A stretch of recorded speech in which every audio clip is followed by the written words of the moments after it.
Ya, Assalamualaikum warahmatullahi wabarakatuh.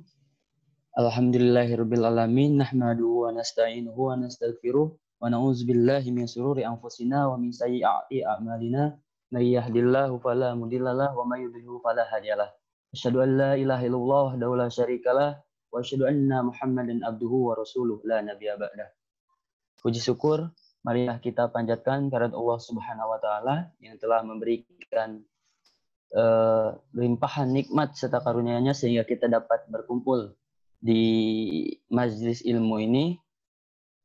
Salawat serta salam marilah kita limpahkan kepada junjungan kita yaitu baginda Nabi besar Muhammad sallallahu alaihi wasallam, kepada para sahabatnya, kepada keluarganya, kepada para sahabatnya, dan semoga kepada kita selaku umatnya hingga yaumil akhir. Amin amin ya rabbal alamin. Baik teman-teman, karena waktu udah tepat 16 lewat mulai 1 menit, akan kita mulai mentoring akbar pertemuan kedua yang insya Allah mengangkat materi tentang 10 sifat karakter muslim sejati, yang pada pertemuan kali ini akan membahas tentang matinul khuluq dan qawiyul jism, yaitu akhlak yang mulia dan juga jasmani yang kuat, bersama Ustadz Muhammad Wahid Ramadan LCMA. Ya, sebelum kita mulai acara ini, alangkah baiknya kita mendengarkan tilawah yang akan dibacakan oleh Saudara Ahmad Fauji. Kepada Saudara Ahmad Fauji dipersilahkan.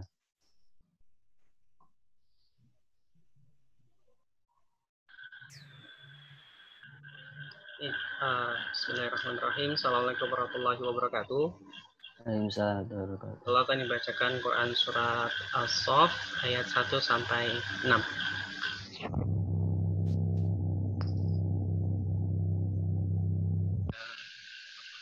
Al-Quran atau Quran digital bisa dibuka. A'udzu billahi minasy syaithanir rajim. Bismillahirrahmanirrahim. Sabbaha lillahi ma fis samawati wa ma fil ard wa huwal azizul hakim. Ya ayyuhalladzina amanu lima taquluna ma la taf'alun.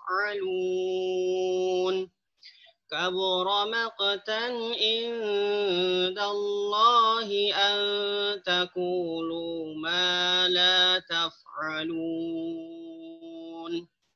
Innallaha yuhibbul ladzina yuqatiluna fi sabilihi saffan ka'annahum bunyanun marsus. وَإِذْ قَالَ مُوسَى لِقَوْمِهِ يَا قَوْمِ لِمَ تُؤْذُونَنِي وَقَدْ تَعْلَمُونَ أَنِّي رَسُولُ اللَّهِ إِلَيْكُمْ فَلَمَّا زَاغُوا أَزَاغَ اللَّهُ قُلُوبَهُمْ وَاللَّهُ لَا يَهْدِي الْقَوْمَ الْفَاسِقِينَ. وَإِذْ قَالَ عِيسَى ابْنُ مَرْيَمَ يَا بَنِي إِسْرَائِيلَ إِنِّي رَسُولُ اللَّهِ إِلَيْكُمْ مُصَدِّقًا لِمَا بَيْنَ يَدَيَّ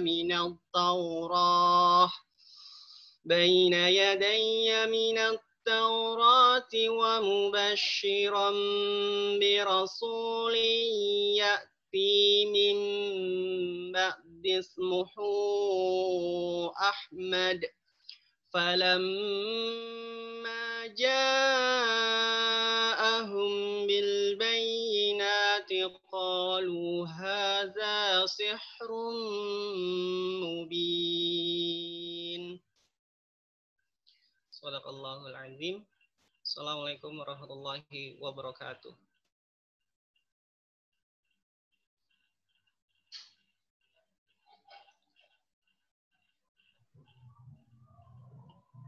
Ya. Saya kembalikan kepada moderator. Baik, terima kasih kepada Saudara Ahmad Fauzi yang telah membacakan tilawahnya. Semoga acara hari ini mendapatkan keberkahan dari Allah Subhanahu wa taala. Ya, maaf teman-teman, sebelumnya perkenalkan, nama saya Nana Supriyatna dari Departemen Ilmu dan Teknologi Kelautan angkatan 53. Insyaallah pada kesempatan kali ini saya sebagai moderator pemandu acara di mentoring akbar pertemuan kedua kali ini.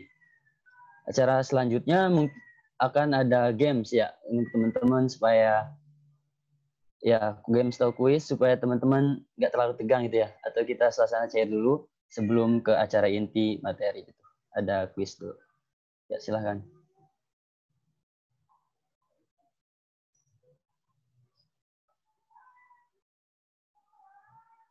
Nah, ini teman-teman sebelumnya dari peserta untuk menjawabnya bisa raise hand, angkat tangan. Setelah itu saya tunjuk, baru teman-teman bisa menjawab lewat audionya. Nah, ini pertanyaannya yang pertama. Ya, ini yang kelima ya. Jadi kelanjutan dari pertemuan yang sebelumnya.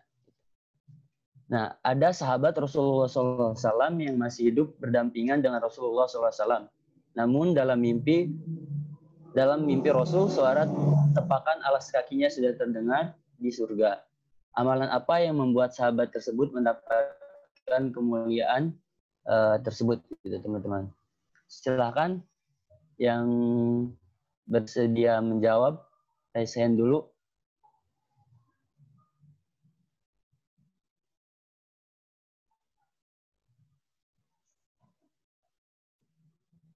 Oke, ada yang pertama Mbak Lasmi ya, Wahyuni dari Sumatera Barat. Silahkan dijawab.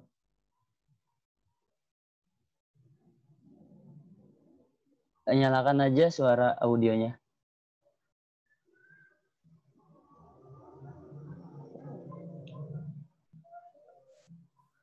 Selain wudhu dan sholat 2 rakaat setelah wudhu, yaitu memaafkan saudara kalau tidak salah. Enggak. Ada jawabannya sholat wudhu itu. Sholat mutlak 2 rakaat setelah wudhu. Bentar ya.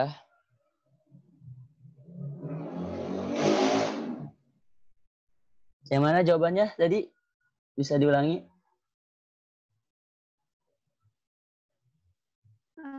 Diulangi ya, Kak? Iya. Jawabannya itu yang C, sholat wudhu, yaitu setelah Bilal melaksanakan sholat wudhu, kemudian dia melaksanakan sholat mutlak 2 rakaat dinamakan sholat wudhu. Oh iya, bisa diceritakan lebih detailnya nggak? Kenapa Lasmi milih jawaban itu gitu? Karena jadi tuh pernah dengar kisah dari Ustadz Ahmad. Jadi tuh ketika ada yang bertanya ketika taklim, apakah hukum dari sholat sunnah wudhu? Kemudian dijelaskan ketika pertemuan Id, kemudian Rasulullah mengatakan bahwa sudah terdengar telapak kaki seseorang di surga gitu. Itu tuh dikabarkan oleh Jibril kepada Rasulullah. Nah kemudian pada sahabat tuh nunggu gitu kan, siapa gitu. Ternyata pas beberapa saat kemudian datang Bilal bin Rabah ke masjid. Nah terus kan pada kepo kan, amalan apa gitu. Ternyata Bilal tuh bilang kalau amalan beliau yaitu menjaga wudhu, kemudian setelah berwudhu melaksanakan 2 rakaat sholat sunnah, yaitu sholat sunnah mutlak atau sholat sunnah wudhu, kayak gitu. Oke, baik, terima kasih jawabannya. Jadi benar ya jawabannya yang C, amalan sholat dan juga wudhu, kayak gitu. Dan terima kasih jawabannya. Kalau gitu lanjut ke kuis yang nomor 2. Tadi nanti Saudara Lasmi bisa menghubungi pihak kontak yang di grup ya, grup MTA untuk mendapatkan voucher Rp20.000 gitu.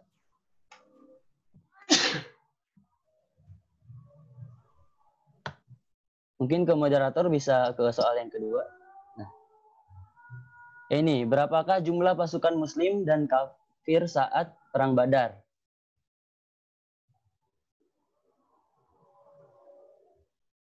raise hand-nya mungkin. Siapa yang mau jawab?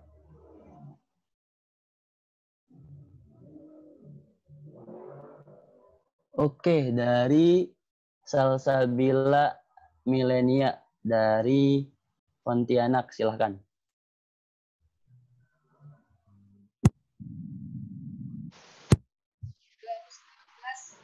Lawan 1000. 313 lawan 1000 ya? Oh iya, bisa diceritakan lebih detail gitu? Kenapa milih jawaban ini tersebut? Saya pernah baca sih di buku sejarah gitu, buku ngalun lama gitu, kalau misalnya tuh salah satu perang yang di Yosua kan perang Badar yang pertama kali, terus saya juga pernah baca kalau bahwa 313 orang muslim itu melawan 1000 orang kafir dalam perang tersebut yang ternyata itu dimenangkan oleh kaum muslim itu sendiri. Untuk selanjutnya saya agak kurang tahu juga, tapi sebenarnya saya juga agak pernah baca di buku sejarah itu, cuma agak lupa-lupa ini gitu. Buku.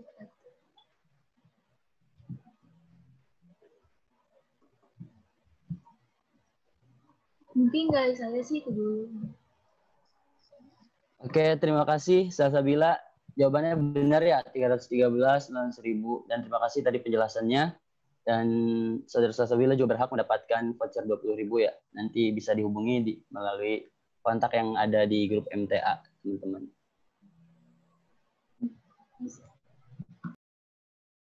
Baik,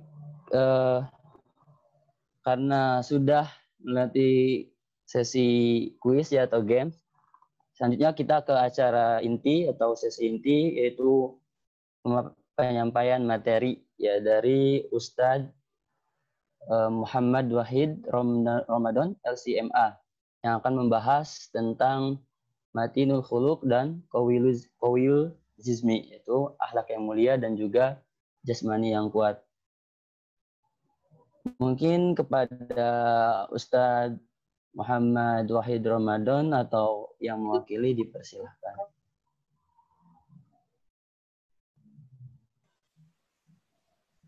Bismillah. Kedengaran suaranya enggak, Mas? Ya, kedengaran Ustadz.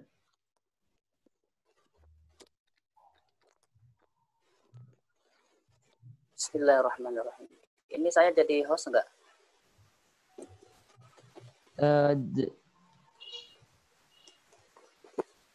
Bisa jadiin co-host sementara kalau bisa.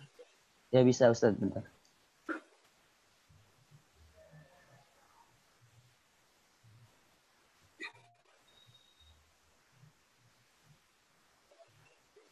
Udah ya? Oh, oke.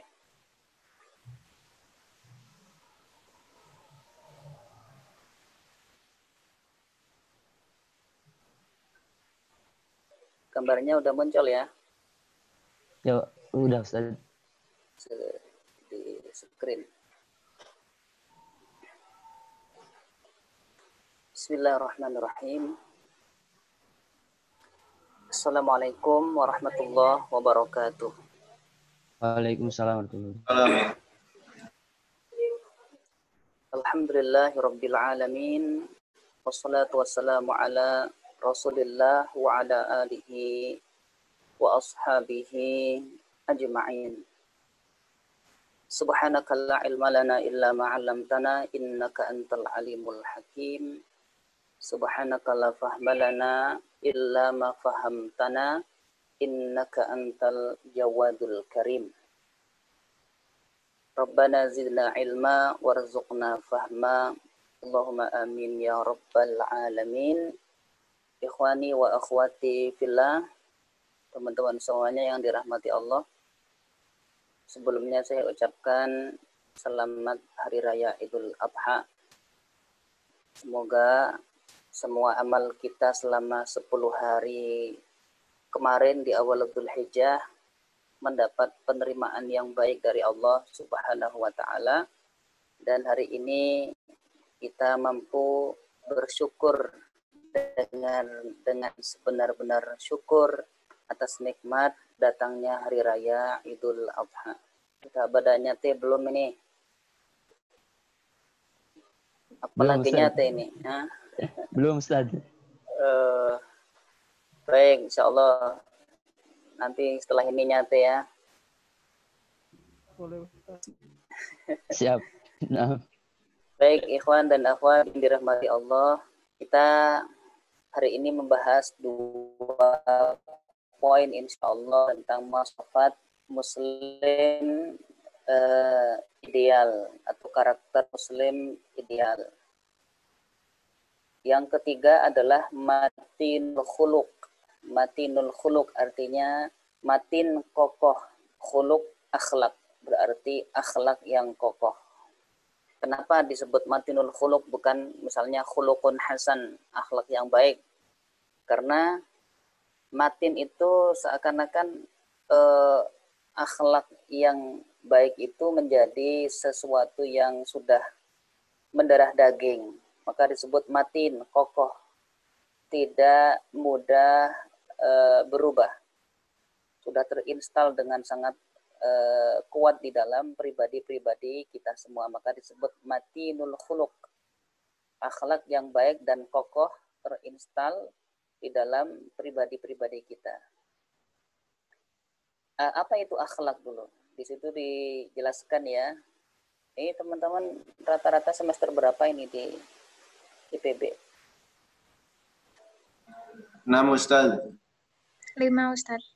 5, 6. ya mungkin dari 4 sampai 8, Ustaz. Pelajaran PAI udah lupa ya kayaknya ya. Insya Allah belum, Ustaz. Belum ya. Nah, ini saya nukilkan sedikit dari pelajaran PAI dulu kalau masih ingat tentang akhlak. Akhlak itu jamak dari kata-kata khuluq. Makanya kalau kita sedang berada di depan cermin itu, ini biasanya kalau bercermin pada doa apa enggak ini? Allahumma kama hassanta khalqi fahassin khuluqi. Ya Allah, sebagaimana engkau telah perindah khalqi, parasku, rupaku, maka fahassin khuluqi, maka perindah juga akhlakku. Ya. Khuluq itu bentuknya bentuk tunggal, kalau akhlak itu plural. Jadi bentuknya jamak. Ya. Matinul khuluq bukan berarti akhlak yang baik di satu sisi, enggak. Matinul khuluq berarti akhlaknya semuanya baik dan kokoh. Imam Al-Ghazali mendefinisikan akhlak sebagai apa? Sifat yang tertanam di dalam jiwa seseorang, yang dia akan muncul secara spontan tanpa perlu pikir panjang, tanpa perenungan.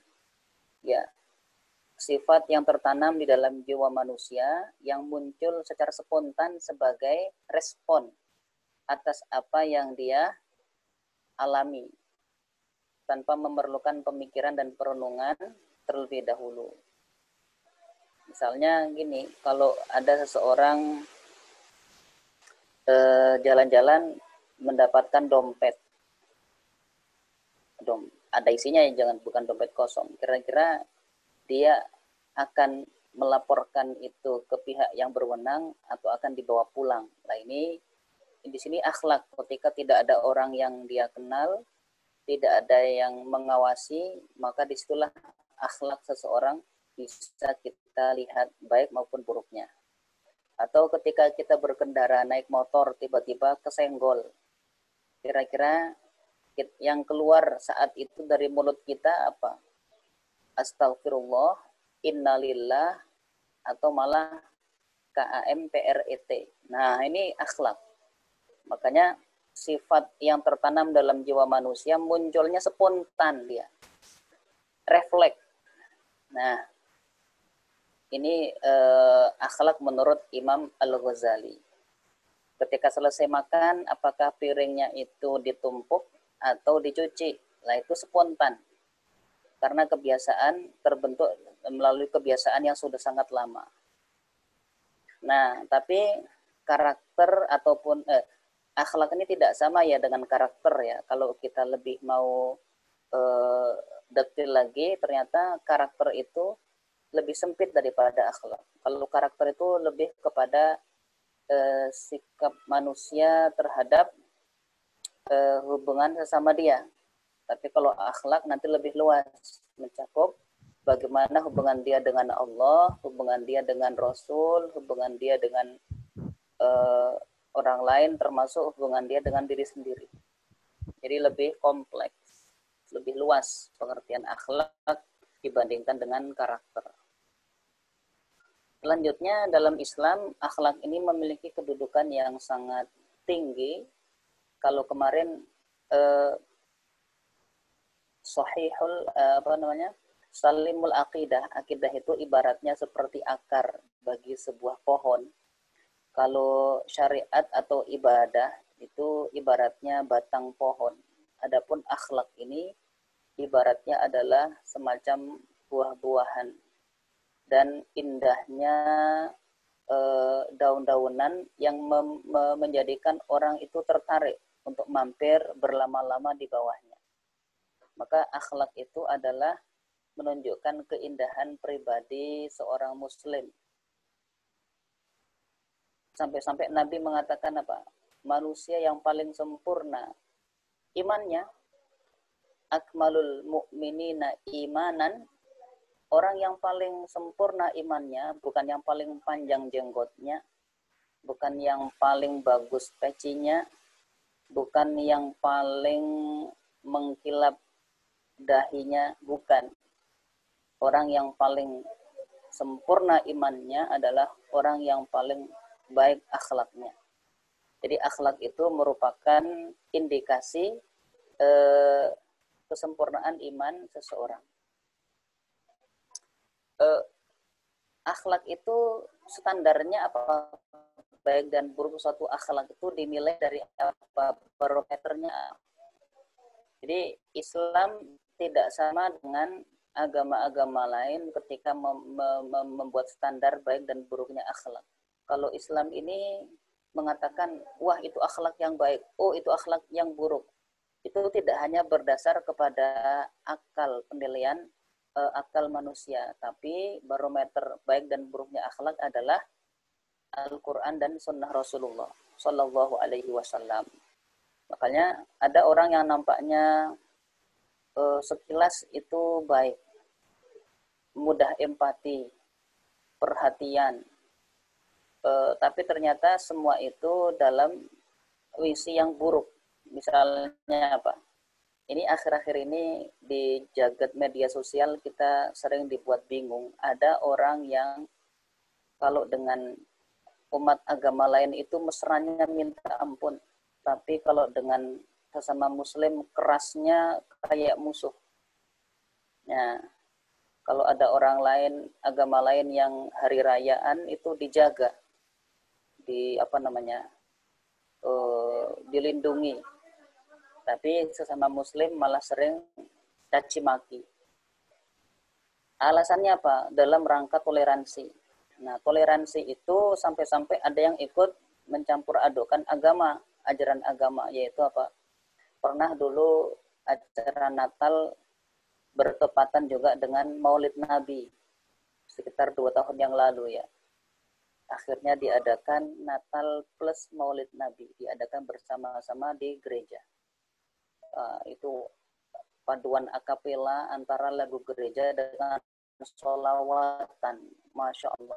Ini sekilas, wah indah sekali, mulia sekali ya akhlaknya, damai mereka hidupnya. Padahal di sini tidak bisa kita sebut dengan akhlakul karimah. Kenapa? Karena itu bertentangan dengan ajaran Al-Quran dan Sunnah Rasulullah Sallallahu Alaihi Wasallam.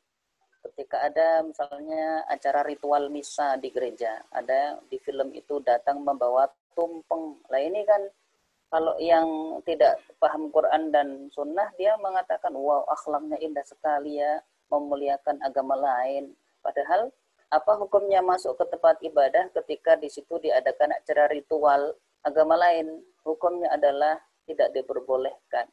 Haram hukumnya memasuki tempat ibadah ketika di sana ada acara ritual agama tersebut. Maka setiap baik dan buruk itu kita ukur dengan apa kata Al-Quran, apa kata Sunnah Rasulullah Sallallahu Alaihi Wasallam, dan tentu mengikuti pemahaman para ulama yang mumpuni dalam hal ini. Contoh lagi misalnya ada orang yang mati-matian membela kaum LGBT. LGBT ini kira-kira bagus apa tidak? Salah apa betul? Menyimpang atau on the right?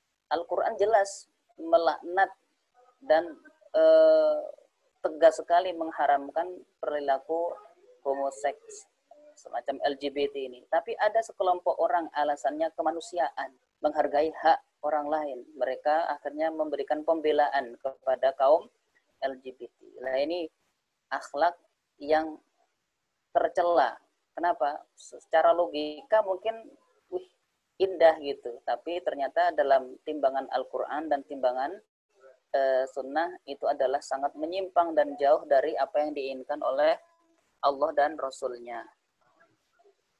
Maka ini agar kita paham ya tentang bedanya akhlak di dalam Islam, barometernya itu Al-Quran dan Sunnah, dan bagaimana umat di luar Islam memandang akhlak. Kalau mereka lebih sering mungkin membahasakannya karakter ya. Kalau akhlak ini memang ciri khas agama Islam, ciri khas umat Islam yaitu apa? Dengan akhlak. Nah, akhlak nanti terbagi dua. Yang pertama akhlakul mazmumah, akhlak yang tercela ya. Yang kedua namanya akhlakul karimah. Lah yang kita inginkan dengan matinul khuluq adalah akhlakul karimah itu tertanam kuat di dalam pribadi-pribadi kita. Dan kita jauhi namanya akhlakul mazmumah itu tidak lain hanya merugikan baik di dunia maupun akhirat. Jadi mazmumah ini artinya buruk. Ya, tercela. Bahasa Arabnya bagus ya mazmumah, dikasih nama anaknya mazmumah, jangan ya. Mazmumah artinya tercela. Kalau yang terpuji karimah atau mahmudah gitu ya. Nah, apa bahayanya akhlakul mazmumah agar kita tidak mendekat-dekati hal semacam ini?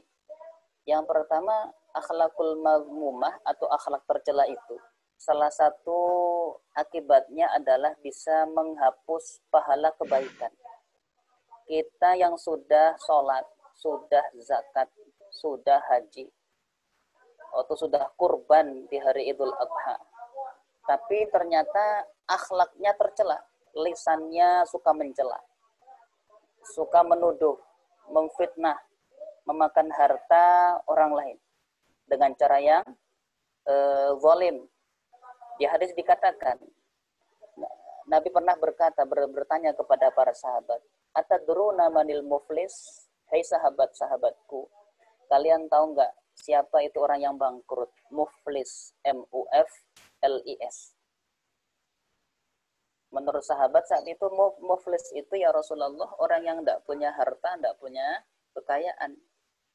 Tapi Nabi mengatakan, al-muflisu min ummati, orang yang bangkrut dari kalangan umatku adalah orang yang nanti datang dengan pahala zakatnya, sholatnya, pahala amal solehnya. Tapi di waktu yang sama dia memiliki akhlak tercela tadi. Syatama hadza, pernah mencela kawannya. Wa qadhafa hadza, menuduh memfitnah saudaranya. Wa akala mala hadza, pernah memakan harta orang lain dengan cara yang aniaya.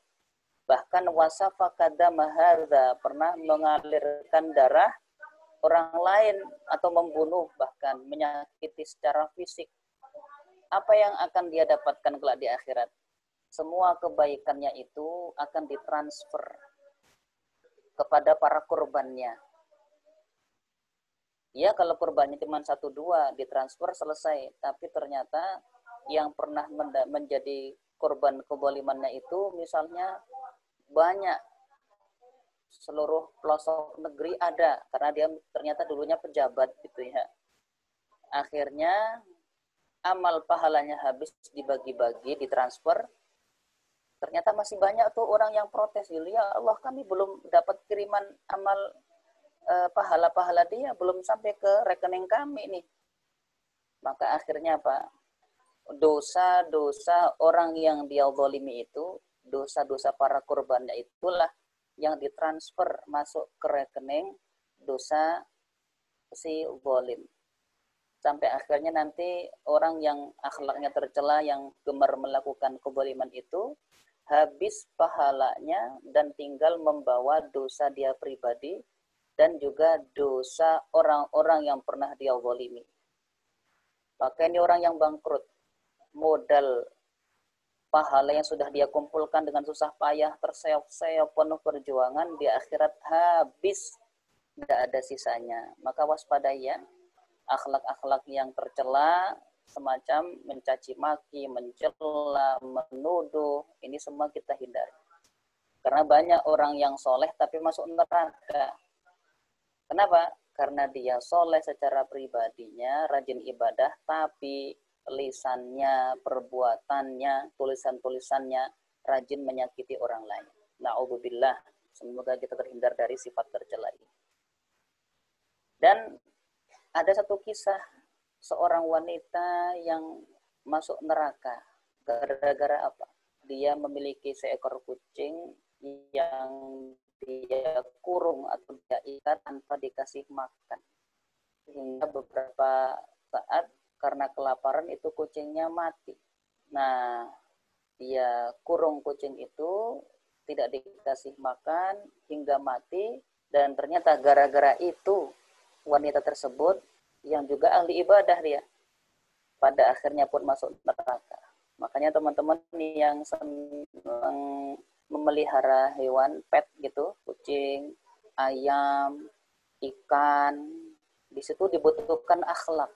Ya, jangan sampai gara-gara kita teledor kepada hewan piaraan, akhirnya menyebabkan sholat-sholat kita melayang, amal-amal kita hilang.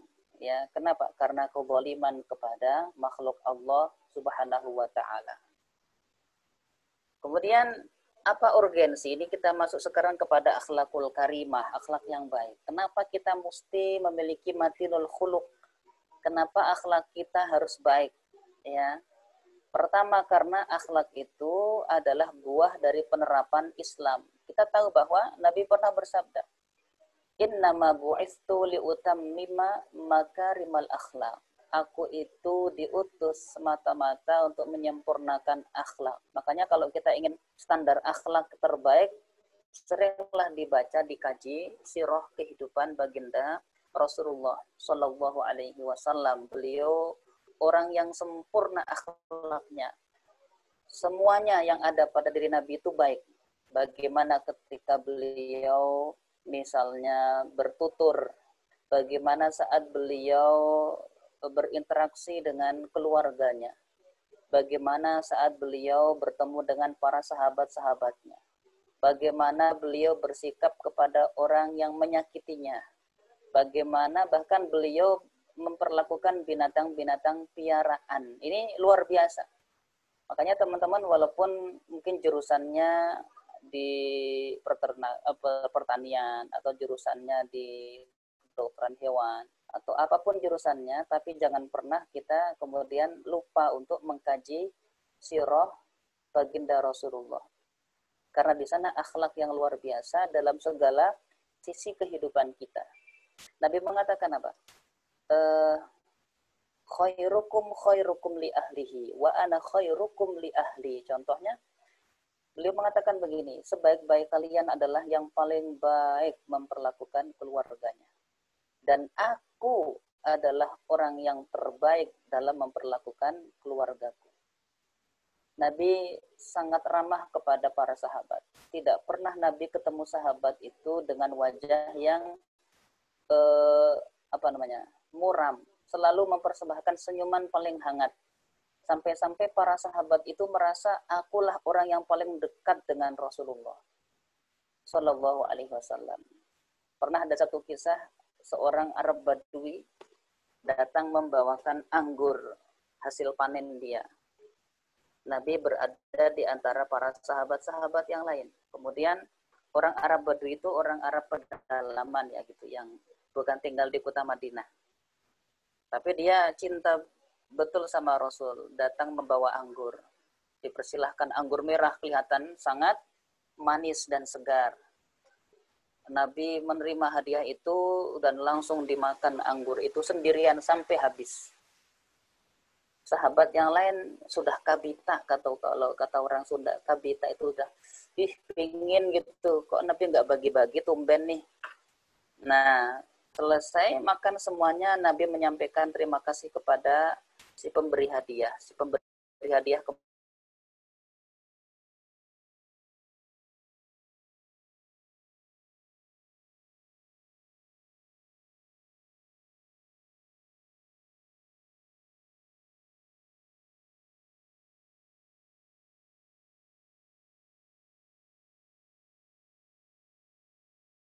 pulang, di saat orang tersebut sudah, wahai sahabatku semua, ketahuilah, tadi itu anggurnya memang kelihatannya manis, segar, tapi tahu nggak kalian, rasanya itu asamnya luar biasa. Maka aku sengaja menghabiskan semuanya sambil terus tersenyum kepada si Arab Badui itu, agar dia merasa bahagia dan puas tanpa ada malu. Dia pun nggak tahu kalau yang dibawa itu anggurnya anggur yang asam. Lihat bagaimana wajahnya ketika pulang, dia berbinar, berseri-seri, merasa puas sekali sudah memberikan yang menurut dia terbaik untukku. Maka aku sengaja nggak bagi dengan kalian karena khawatir kalau kalian nanti menahan wajah, kalau makan asam itu kan wajahnya kadang nyengir-nyengir gitu ya.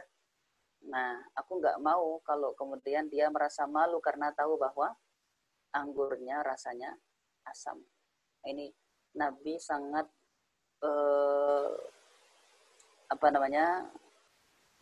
mahir, sangat bisa menjaga perasaan para sahabatnya.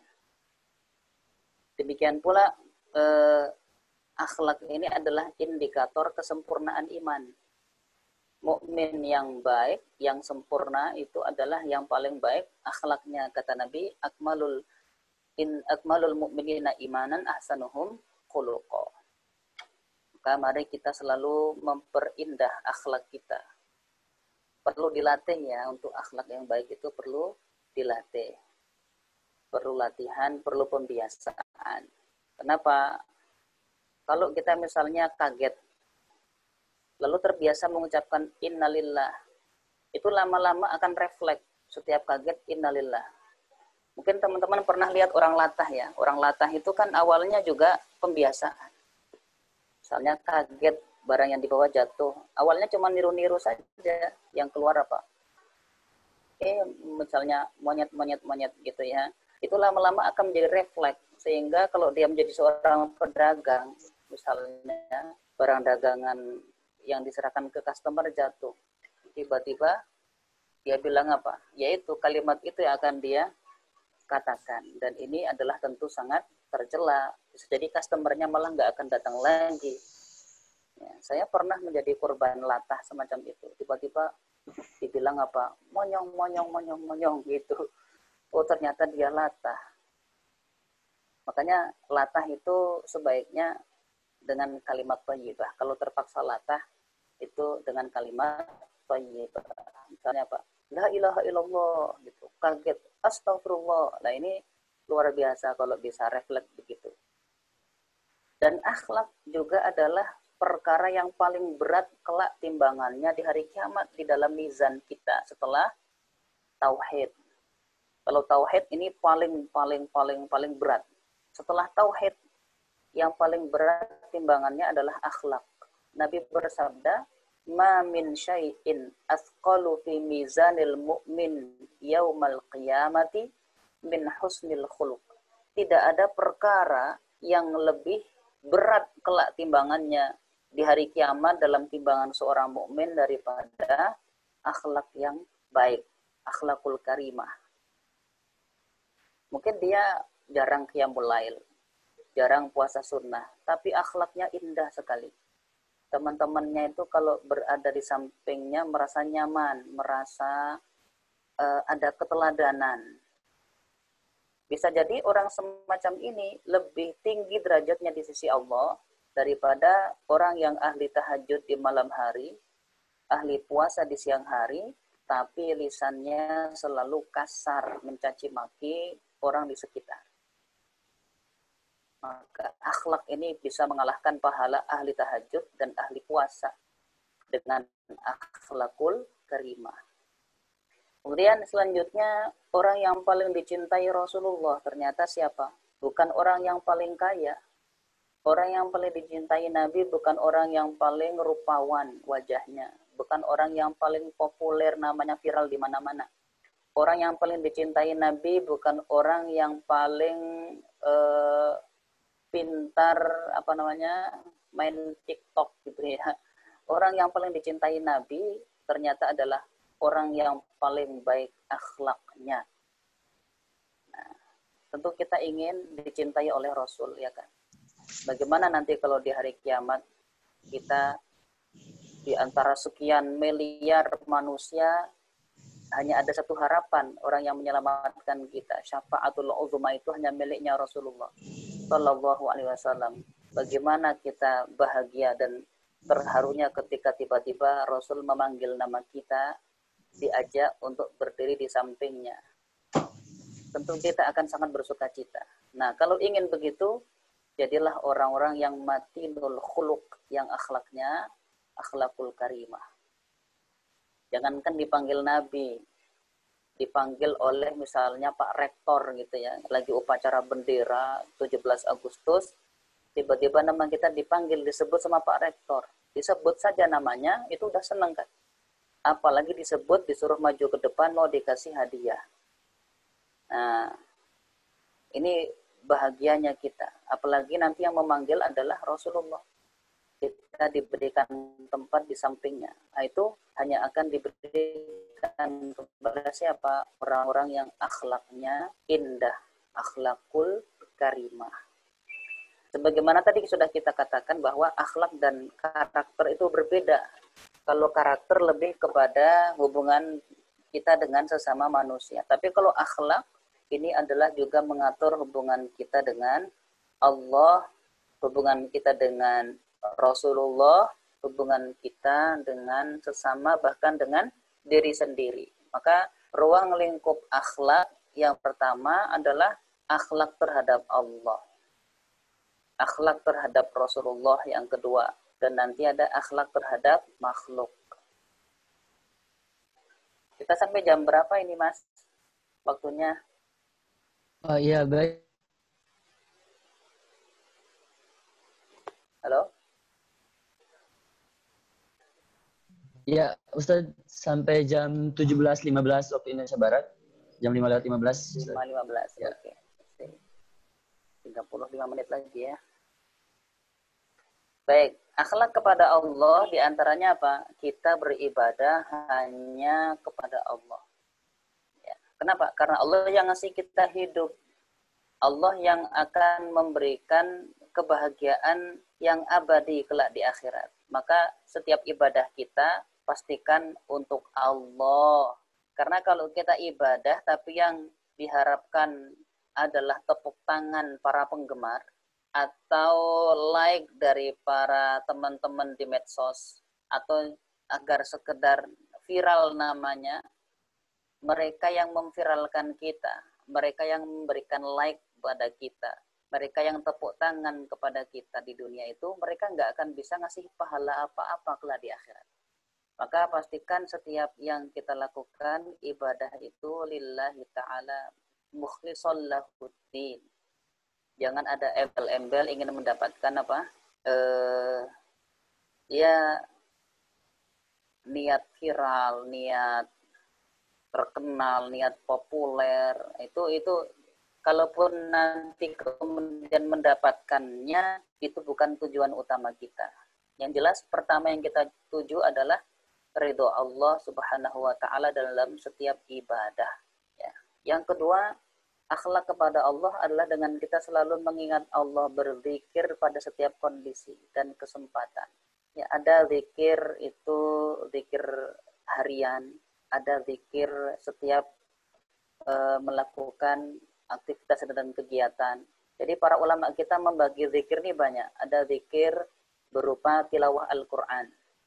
Tilawah Al-Quran itu standarnya seorang muslim itu minimal sehari 1 juz minimal. Kalau kita belum mampu, itu berusaha agar bisa mendapatkan 1 juz per hari, atau kalau serepot-repotnya setengah juz lah gitu ya. Kenapa? Karena disitulah keberkahan akan selalu menjaga dan mewarnai kehidupan kita. Ada namanya wirid Qur'ani. Kalau para ulama salaf dulu itu ada yang wirid Qur'aninya surat Al-Baqarah tiap hari. Saking seringnya dia membaca surat Al-Baqarah, pernah suatu malam dia lupa, kelewatan, saking ngantuk nggak baca surat Al-Baqarah, sampai mimpi ketika tidurnya itu ditanduk sama Al-Baqarah, sama sapi. Baru dia bangun, ternyata tadi belum membaca surat Al-Baqarah. Ya, Sayyidina Utsman bin Affan itu termasuk orang yang mampu menyelesaikan hatam Al-Quran dalam sehari semalam sampai 2 kali. Dalam riwayat yang lain malah sampai 8 kali. Imam Abu Hanifah bisa menyelesaikan 1 kali hatam Al-Quran dalam 1 rakaat sholat malam. Ini luar biasa para ulama kita zaman dahulu. Nah, kita mungkin tidak mampulah kalau sebanyak itu. Ya minimal sehari bisa menghatamkan sekali. 1 juz saja ya. 1,5 juz ya, kita turunkan targetnya. Jangan 4 tahun kuliah hatam Quran sekali selama 4 tahun. Ini jangan sampai. Terlalu itu kata Mbak Haji Roma Irama kan, terlalu. Juga zikir pagi dan petang. Pagi petang itu ada zikir-zikir yang dicontohkan oleh baginda Nabi. Kalau bahasa kita sering menyebut dengan maksurat. Ya. Zikir pagi petang. Apalagi ini musim corona. Dengan zikir pagi petang itu ada doa yang kemudian insya Allah menjaga kita dari virus ataupun mara bahaya, apapun itu. Ya, ada zikir setiap saat mutlak. Abu Hurairah itu setiap hari bertasbih kepada Allah 12.000 kali. Tiap hari. Ya.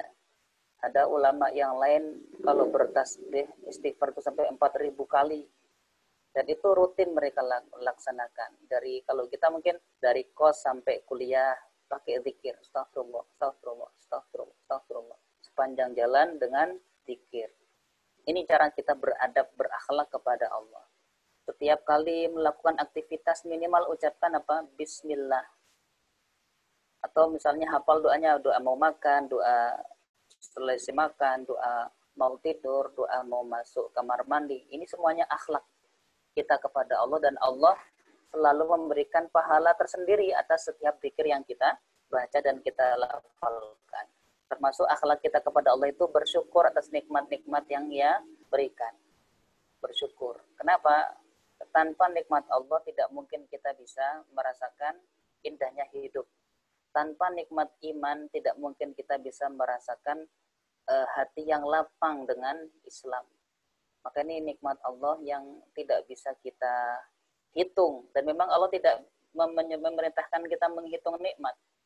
Allah itu memerintahkan kita mensyukuri nikmat. Karena kalau menghitung kita nggak akan mampu. Coba sekarang hari ini sudah berapa kali kita mengucap Alhamdulillah.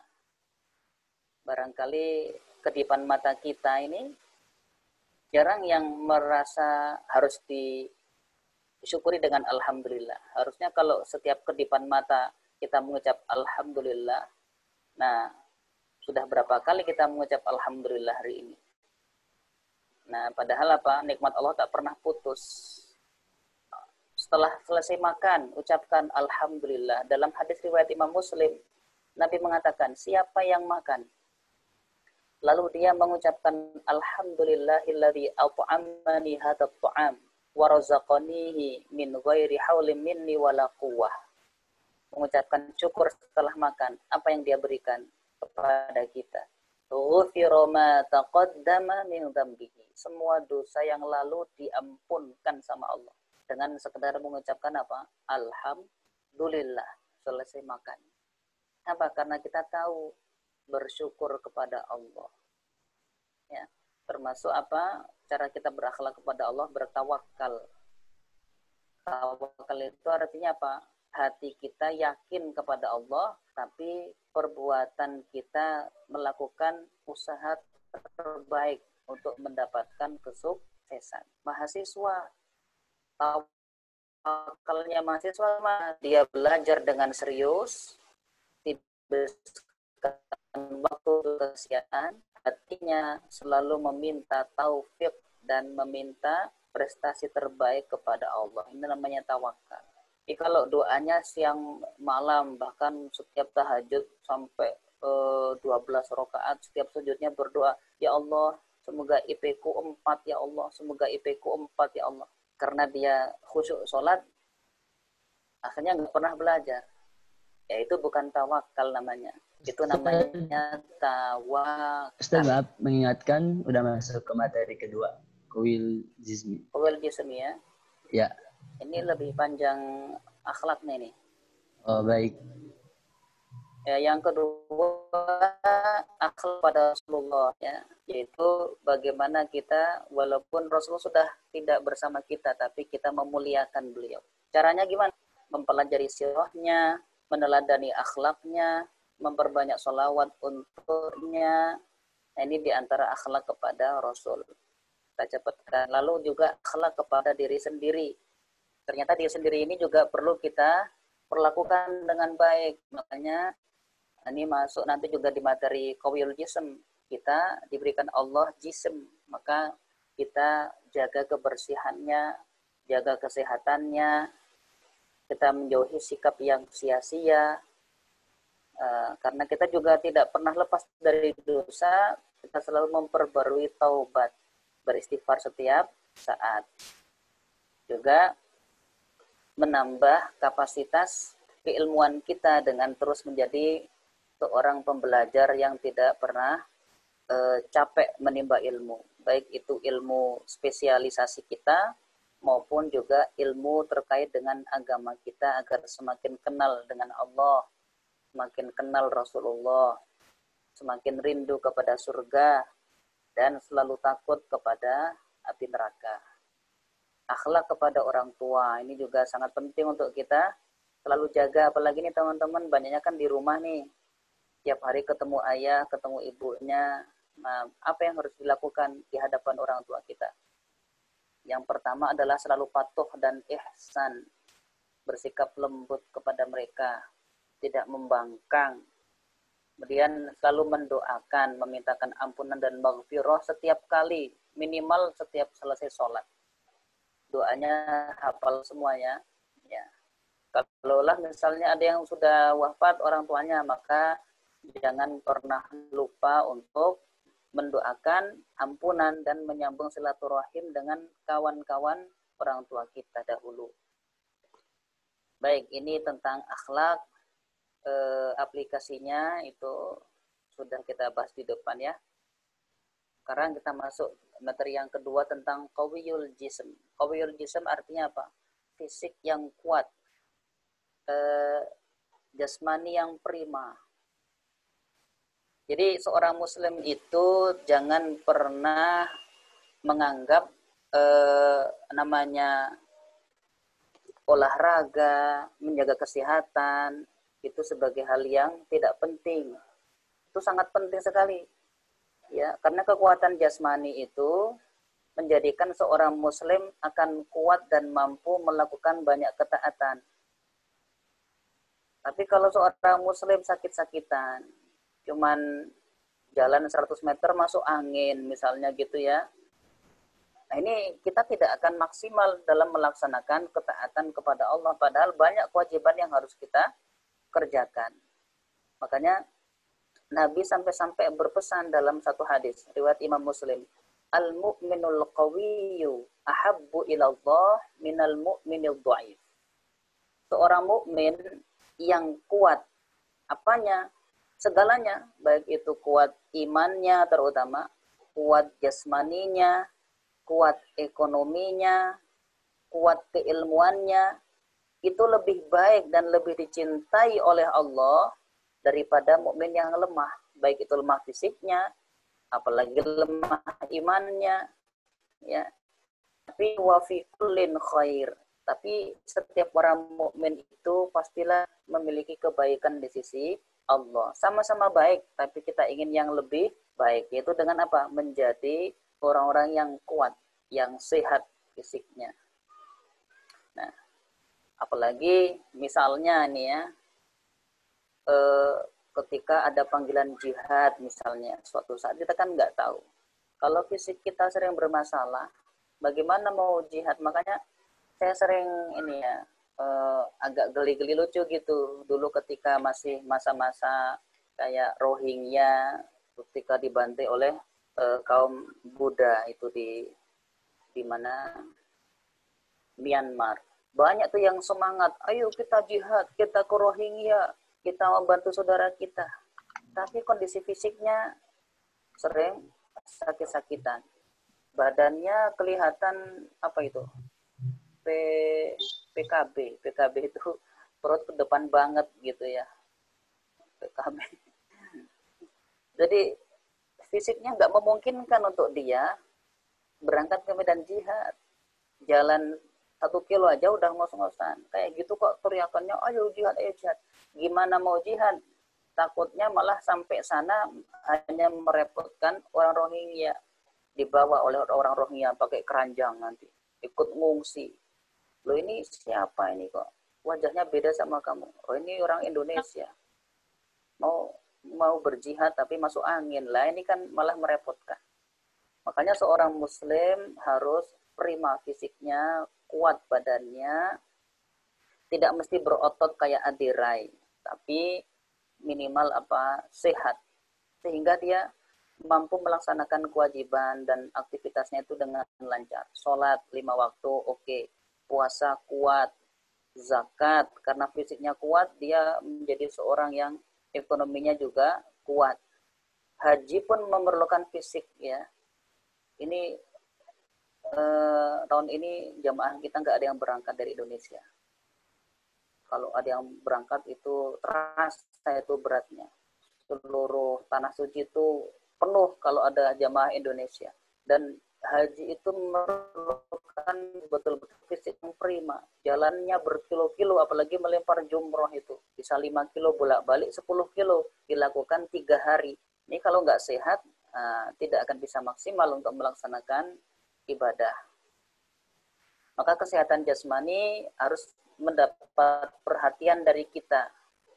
Hidup sehat, pola hidup sehat, menjauhkan dari penyakit gitu ya. Karena ada kalimat bijak mengatakan apa? Pencegahan lebih baik daripada pengobatan. Ya, kalau sesekali kita sakit, misalnya ya nggak apa-apa, wajar namanya orang sakit. Tapi jangan sakit-sakitan.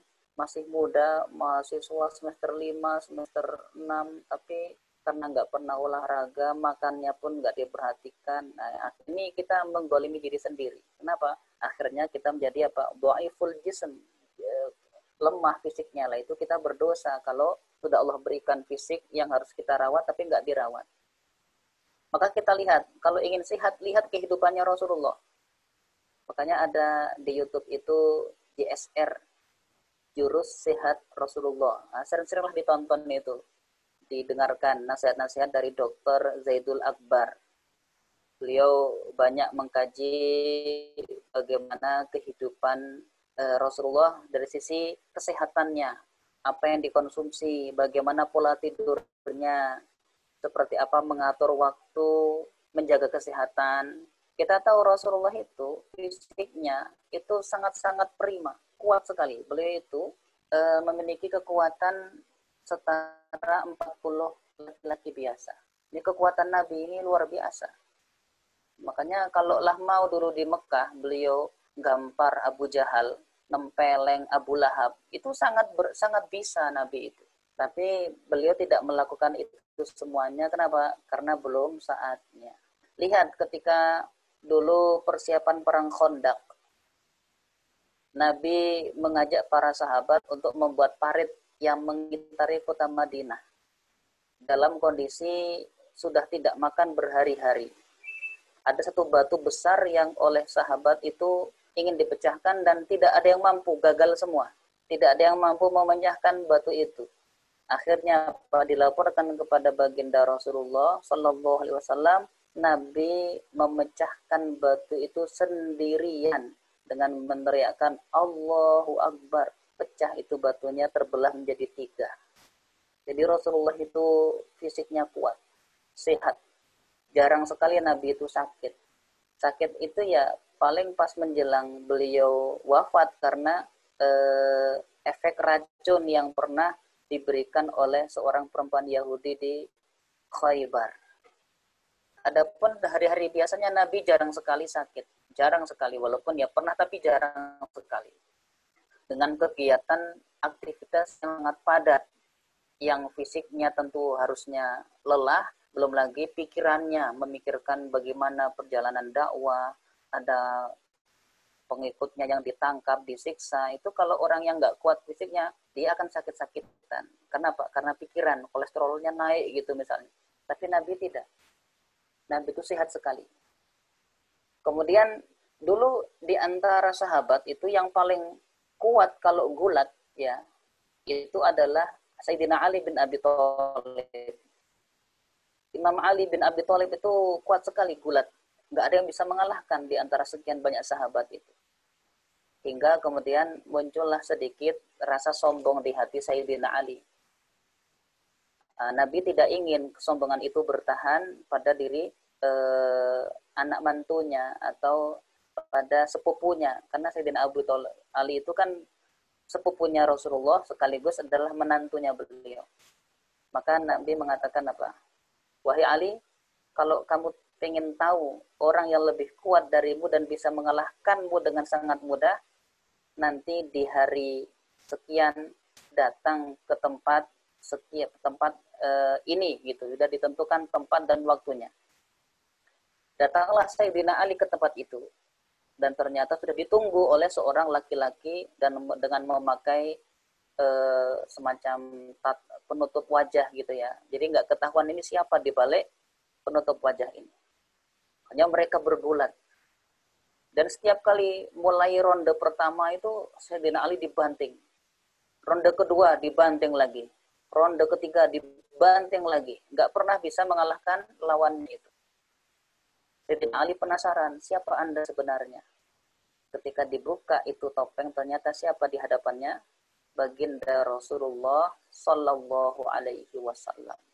Jadi beliau fisiknya sangat prima, sangat kuat. Bahkan ada seorang pendekar gulat di Mekah. Dulu olahraga paling digemari itu dulu gulat, ya. Belum ada sepak bola, apalagi bola basket, nggak ada. Karena di zaman dulu kayak sepak bola, bola basket, bulu tangkis itu olahraga yang nggak ada artinya. Kenapa? Karena nggak bisa untuk bela diri, nggak bisa untuk bekal perang. Sedangkan zaman dulu itu hal yang perlu diasah adalah kemampuan bela diri. Makanya gulat itu adalah olahraga yang paling digemari.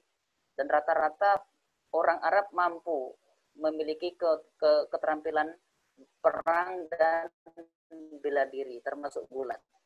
Di Mekah ada pendekar yang tidak terkalahkan, namanya Rukanah. Pendekar gulat. Ya, Rukanah ini kafir awalnya, tapi dia bilang, mana Muhammad kalau berani ngelawan saya dan saya bisa dia kalahkan, saya akan masuk Islam, kata Rukanah. Akhirnya Nabi datang sendiri, nggak diwakilkan oleh yang lain. Nggak mewakilkan kepada Sayyidina Umar misalnya, tidak. Nabi datang sendiri. Akhirnya terjadi gulat antara Nabi dengan Rukanah. Itu 3 kali Rukanah diangkat dan dibanting oleh Rasulullah. Rukanah akhirnya masuk Islam. Kenapa? Karena dia betul-betul kalah dalam gulat tersebut. Ini luar biasa kekuatan fisiknya Nabi. Ya. Orang sekarang usia 55 itu kalau PNS pensiun. Tapi baginda Rasulullah di usia 55 itulah justru menjadi komandan perang dalam perang Badar. Ya. Jadi Nabi fisiknya lebih gagah daripada siapa? Ya, orang-orang zaman sekarang. Ya. Jadi Nabi itu digambarkan sampai ke perutnya Nabi itu six-pack. Ya, perutnya Nabi itu six-pack. Perutnya Nabi itu seperti tumpukan-tumpukan batu. Jadi rapi, ototnya kelihatan, kenceng, kuat dan kokoh. Itu baginda Rasulullah Shallallahu Alaihi Wasallam. Makanya ini terutama teman-teman yang ikhwan ini harus olahraga ya, olahraga lari, berenang, memanah, bela diri utamanya. Kalau main bola itu sebenarnya sekedar happy aja, nggak usah terlalu serius. Yang harus diserius itu olahraga yang memang ada fungsinya, yaitu untuk membela diri. Ini yang harus diseriusi. Kayak voli, bola tangkis itu mah happy aja ya, nggak usah terlalu serius amat gitu. Ya, dan yang luar biasa ternyata Rasulullah itu selain memang fisiknya kuat, sehat, beliau orang yang paling ganteng yang pernah ada. Nabi Muhammad itu tampan menawan. Sayyidina Jabir bin Abdullah itu pernah menggambarkan bagaimana di malam bulan purnama, kata beliau, aku berjalan melihat ke arah purnama. Indah sekali bulan purnama. Aku tidak mau memalingkan wajahku dari bulan tersebut. Hingga tanpa sadar, aku sudah berada di depan rumah baginda Rasulullah Shallallahu Alaihi Wasallam. Dan ternyata saat itu Nabi keluar dari pintu rumahnya. Sayyidina Jabir ini kagum sekali. Aku lihat wajah Rasulullah itu seperti baru mandi, begitu rambutnya masih basah, disisir ke belakang. Apa kata Sayyidina Jabir? Aku bandingkan antara wajah Rasulullah dengan purnama. Demi Allah, wajah baginda Rasulullah lebih tampan, lebih indah dari purnama. Padahal dari tadi Sayyidina Jabir gak mau nolehnya ke langit terus lihat bulan. Tapi ketika melihat wajah Rasulullah, beliau tidak mau kembali berpindah kepada bulan dan menatap wajah baginda yang kelihatan sangat indah, tampan, menawan, bersinar luar biasa. Nah inilah Rasulullah itu orang yang sempurna fisiknya, sempurna akhlaknya, dan juga sempurna keberaniannya. Maka Nabi dalam satu riwayat itu ya, pernah di Madinah ada suara yang sangat gaduh. Orang-orang ketakutan. Sehingga beberapa laki-laki penasaran, mereka berlari ingin mengetahui suara apa itu. Baru mereka berlari menuju ke arah suara, ada yang sudah malah balik. Sudah selesai mengecek apa yang terjadi di sana. Ternyata siapa itu? Rasulullah sudah lebih dulu melihat kepada apa yang terjadi di sumber suara itu. Kata Nabi apa?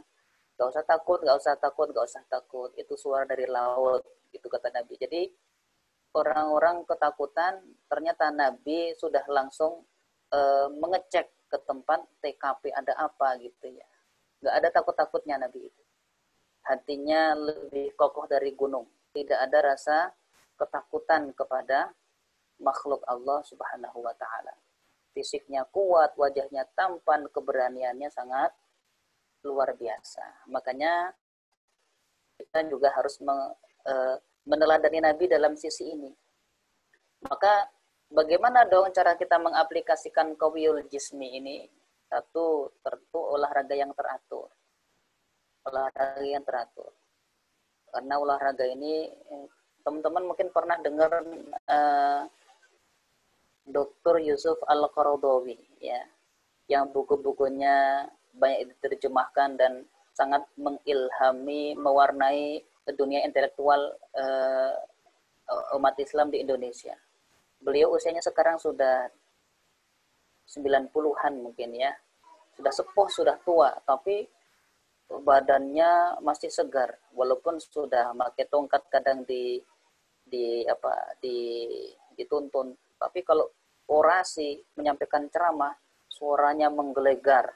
Ada ruh yang tidak bisa dikalahkan oleh siapapun. Ternyata sejak zaman muda beliau adalah orang yang selalu rajin berolahraga. Selalu menjaga kesehatan fisiknya sampai tua, usianya panjang, penuh berkah. Orang yang paling baik itu adalah yang panjang usianya dan banyak amal solehnya. Orang yang paling buruk yang panjang usianya tapi isinya keburukan semua. Makanya olahraga yang teratur, misalnya jogging, rutinkan itu. Push up, ya Mas ya, pada push up ini. Ataupun ya mungkin senam, apalagi ya bela diri lah, memanah, naik kuda itu mulai kita hidupkan. Jangan sampai laki-laki tidak pernah olahraga, ketika punya istri, istrinya mau bersandar di dadanya, sebentar dek, ini dadaku patah misalnya, jangan sampai ya push up, lari itu harus rajin untuk menjaga kesehatan. Karena kalau nggak begitu nanti sekarang ini banyak penyakit-penyakit yang datangnya itu gara-gara pola hidup yang tidak sehat. Setiap hari makannya gorengan, kemudian jarang olahraga, minumnya manis terus. Nah ini bisa berbahaya. Mungkin sekarang usia 20 sampai 30, 35 nggak terasa. Di usia 40 lah itu akan terasa itu efeknya nanti. Tapi kalau yang rajin olahraga, insya Allah terjaga fisiknya, relatif lebih sehat, lebih kuat terhindar dari penyakit, dan lebih terengginas dalam beraktivitas. Tidak lupa juga dengan puasa. Ternyata puasa itu bukan melemahkan, puasa itu justru menguatkan. Jadi kalau ada orang sampai usia 50 tahun, tapi rajin puasa, menurut penelitian para ahli, itu pencernaannya seperti anak-anak muda usia 20-an. Kalau dia rajin puasa. Jadi bersih pencernaannya, otot-ototnya, peristaltiknya itu juga tetap kuat seperti anak-anak muda aja gitu. Nah, asalkan memang ya istiqomah dari semenjak usia muda itu dilakukan. Puasa teratur, olahraga teratur, ya. Jadi yang kedua mengikuti petunjuk kesehatan baik dalam makanan maupun minuman. Jangan setiap hari minumnya minuman teh botol, jangan, ini berbahaya. Perbanyak minum air putih, madu gitu ya. Teman-teman, saya sarankan sering mendengarkan kajiannya Zidul Akbar lah, Dr. Zidul Akbar. Itu insya Allah ada makanan-makanan yang direkomendasikan sesuai dengan kebiasaannya Rasulullah Sallallahu Alaihi Wasallam. Kebersihan makanan, alat-alat makan itu juga ya, menjauhi makanan yang banyak mengandung pengawet, diusahakan yang alami, mengatur waktu makan. Waktu makan terbaik itu kapan? Siang hari. Ya, kalau pagi-pagi makan ya bagus juga, cuman jangan makan menjelang tidur. Atau paling lambat itu jam 7 malam kalau ingin makan malam. Jangan jam 12 begadang makan. Ini kalau terus-terusan begini akan datang nanti penyakit mah, lambung dan lain sebagainya ya. Kok saya tahu? Karena saya pengalaman itu. Saya juga punya asam lambung mah, gara-garanya apa? Ya dulu ketika mahasiswa makannya nggak teratur, kadang malam-malam karena begadang makan lagi jam 12. Ini kalau sering-sering begini tidak baik, tidak sehat ya. Mampu menyediakan makanan, tidak berlebihan dalam mengkonsumsi lemak. Tadi itu kolesterol nih masalahnya nanti, dan itu sangat berbahaya ya. Tidak berlebihan dalam mengkonsumsi garam, termasuk juga gula, ya, selektif dalam memilih produk makanan. Yang model ciki-ciki memang enak, apalagi mahasiswa ngerjain tugas sambil megang laptop, sampingnya ada atau misalnya Lays, itu nikmat sekali. Tapi jangan keseringan. Ya. Kenapa? Karena itu akan merusak kesehatan kita. Termasuk yang penting untuk kita perhatikan tentang masalah tidur. Usahakan tidur kita itu 6-8 jam. Jangan lebih. Kecuali capek banget karena seharian full kemarin jadi panitia nggak tidur 24 jam. Besoknya balas dendam gitu ya. Tapi idealnya tidur itu antara 6-8 jam. Dan tidur itu idealnya bangun sebelum fajar. Ya Ustadz, maaf waktunya 1 menit lagi. Ya. Mengingatkan aja. Nah, sebelum fajar, mandi sebelum subuh itu sangat direkomendasikan agar sehat dan segar, awet muda insya Allah ya. Awet muda itu kalau mandi sebelum fajar. Bahkan ada yang mengatakan akan dihindarkan dari kejahatan para tukang sihir itu kalau mandi sebelum subuh ya.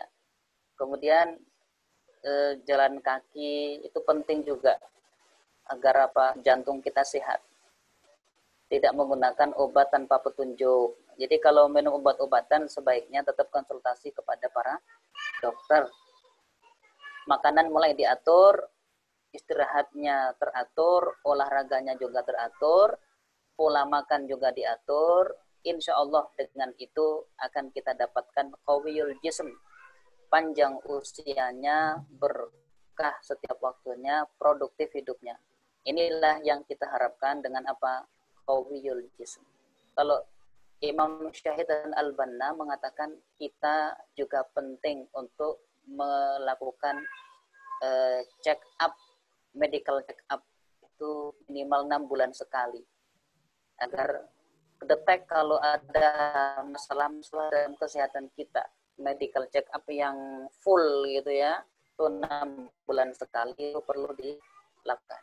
Karena kenapa? Hari ini banyak kawan-kawan kita para sibuker-sibuker itu ternyata di usia yang harusnya masih muda sudah terkena penyakit ya jantung, kolesterol, asam lambung. Kenapa? Karena dulu ketika mudanya jarang memperhatikan masalah qawiyul jism ini. Baik ikhwah dan akhwat yang dirahmati Allah, semoga kita semuanya sehat walafiat. Allah berikan keberkahan dalam setiap waktu kita. Dan yang paling penting adalah Allah istiqomahkan kita semuanya dalam iman dan dalam perjuangan dakwah Islam. InsyaAllah. Demikian, semoga bermanfaat. Hatur nuhun. Assalamualaikum warahmatullahi wabarakatuh. Waalaikumsalam warahmatullahi wabarakatuh. Jazakallah Ustadz atas penyampaian materinya, sangat bermanfaat bagi kita semua ya teman-teman. Ingin mengulas, mungkin ngerangkum sedikit dari apa yang disampaikan Ustadz. Tadi dari matinul khuluq itu masuk ke dalam akhlakul karimah ya teman-teman. Dan jadi di masa kita sekarang siapa yang jadi model gitu ya? Atau idola kita yaitu ya, yang paling utama yaitu Rasulullah SAW. Tadi yang Ustadz bilang akhlaknya ya paling sempurna gitu ya. Dan ada sesuai dengan tuntunan Al-Quran dan As-Sunnah gitu. Dan pada akhlak itu kan bagi dua juga tadi menurut Ustadz ada akhlak mazmumah atau yang buruk. Nah teman-teman juga tadi Ustadz bilang di antara toleransi. Nah di zaman sekarang ini yang penuh dengan fitnah dan juga media yang sudah terbendung ya teman-teman, toleransi itu harus terbatasi gitu. Harus sesuai dengan tuntunan ajaran Islam, Al-Quran dan As-Sunnah, tidak melebihi dari itu. Dan tentang qawiyul jismini atau kuatnya jasmani yang Ustadz bilang tadi, kita harus secara menyeluruh gitu ya. Bukan hanya jasmani kita tapi iman kita, terus secara ekonomi atau kekayaan, itu sangat membantu untuk dakwah Islam ke depan kayak gitu ya teman-teman. Nah, dan untuk selanjutnya yaitu sesi tanya jawab. Nah, baik Ustadz, di sini kita ada 3 penanya. Saya ingin bertanya dulu apakah langsung di 3-3-nya disebutkan atau mau jawab satu soal satu pertanyaan satu gitu Ustadz? Satu-satu aja. Oke, baik Ustadz. Jadi ada pertanyaan dari Saudara Tegar. Manakah yang lebih penting, mencontoh Rasulullah atau menjadi diri sendiri? Terima kasih Ustadz. Kalaulah kita bisa menjadi pribadi yang sempurna seperti Rasulullah, itu lebih baik. Tapi kan nggak mungkin, setiap kita penuh keterbatasan. Makanya kita tidak disuruh untuk melebihi kapasitas yang kita miliki. Tapi mencontoh Rasulullah itu bukan berarti kita tidak menjadi diri sendiri kita. Justru dengan mencontoh Rasulullah itu kita menjadi diri sendiri yang indah dalam segala lini kehidupan. Kalau kita sendiri nggak mencontoh Rasul, jadinya malah nanti kita dimakan setan. Nggak, Yes. Karena bagaimana pasti kita akan melihat, mencari teladan. Ya, kalau nggak nyontoh Nabi ya nanti nyontohnya liminhu gitu. Jadi kita harus punya model ya, model bagaimana kita mendekatkan karakter. Semakin baik karakter kita, maka semakin mulia kita. Dan karakter yang paling sempurna ada pada diri Rasulullah. Tanpa harus merubah, misalnya Rasulullah kan sukanya makan kurma, aku nggak suka. Itu nggak masalah. Tetap suka ketupat dan bubur Madura. Tapi dalam masalah akhlak contoh Rasulullah. Aku sukanya bulu tangkis, ya nggak apa-apa. Yang penting badan sehat. Tapi kalau bisa tetap juga belajar bela diri. Ini tidak perlu dipertentangkan. Menjadi diri sendiri, jadilah diri sendiri antum, tapi tetap kita dekatkan karakter kita kepada kesempurnaan akhlak Rasulullah Shallallahu Alaihi Wasallam. Ya, baik Ustaz Jazakallah. Semoga Saudara Tegar bisa cukup ya memahami atas penjelasan dari Ustaz. Yang selanjutnya, pertanyaan dari Saudari Nabila. Izin bertanya Ustaz, mengenai amalan yang dikhususkan membaca ayat tertentu berulang kali atau dengan niat tertentu, itu bagaimana hukumnya? Karena ada yang bilang juga semua amalan niatkan tujuannya hanya karena Allah. Laksanakan amalan yang Rasulullah SAW contohkan. Jazakallah. Membaca ayat tertentu berulang kali dengan niat tertentu. Niatnya apa? Kalau misalnya kita membaca Al-Fatihah 7 kali, niatnya biar sembuh dari sakit. Nah, itu boleh karena Nabi mencontohkan itu. Para sahabat melakukan itu. Ya, jadi ketika kita membaca Al-Quran dengan niatan agar hati menjadi tenang, itu boleh. Karena itu perintah Rasul dan itu adalah hal yang banyak dilakukan oleh para sahabat dan juga para ulama-ulama kita zaman dahulu sampai zaman sekarang. Makanya niatnya tentu karena Allah. Kalau nggak karena Allah, ngapain kita melakukan hal capek-capek semacam itu? Tapi kan niatnya sehat. Sehat untuk apa setelah sehat? Untuk bisa mengabdi kepada Allah. Jadi boleh ya kita melakukan amalan-amalan khusus, misalnya membaca Al-Fatihah. Niatnya apa? Nah, niatnya tabarukan dengan Al-Quran. Karena Al-Quran itu turun sebagai syifa, sebagai rahmat, sebagai berkah. Maka boleh kita meminta kepada Allah berkah dengan cara apa? Memperbanyak membaca Al-Quran. Diulang-ulang ayatnya, misalnya biar hati tenang. Boleh ya. Yang nggak boleh itu kalau niatnya buruk, misalnya baca Al-Fatihah 7 kali, niatnya apa? Buat melet. Nah, ini nggak boleh. Ya. Belajar apa misalnya menghafalkan surat Al-Ikhlas dibaca 1000 kali. Biar apa? Biar bisa menghilang.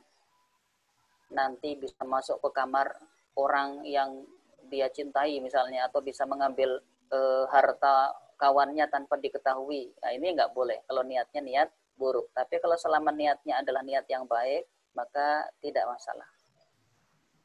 Ya, jazakallah Ustaz. Jadi itu hasil dari Nabila ya. Jadi inna amalu binniyah gitu. Semuanya juga dalam Islam diajarkan kita sesuai dengan niat awal kita gitu. Atau kebaikan akan Allah balas dengan kebaikan kayak gitu. Dan yang ketiga Ustaz, pertanyaan dari Saudara Nur Afi, bagaimana cara menjadikan doa, contohnya doa setelah makan atau bangun tidur dan lain-lain, itu sebagai bentuk rasa syukur kita atas nikmat Allah, meresap dalam hati ketika diucapkan, sehingga bukan hanya sebagai formalitas atau rutinitas karena kebiasaan setiap hari. Syukron Ustaz. Ya, memang syukur itu intinya di hati ya. Jadi syukur itu intinya di hati. Kita meyakini tidak ada yang sampai kepada kita berucapan kecuali atas izin Allah. Keyakinan itulah yang kemudian mendorong kita untuk selalu mengucapkan kalimat syukur alhamdulillah. Nah, dengan kita sering melakukan itu, lama-lama refleks gitu. Setiap selesai makan, selesai minum, alhamdulillah. Kebiasaan itu baik.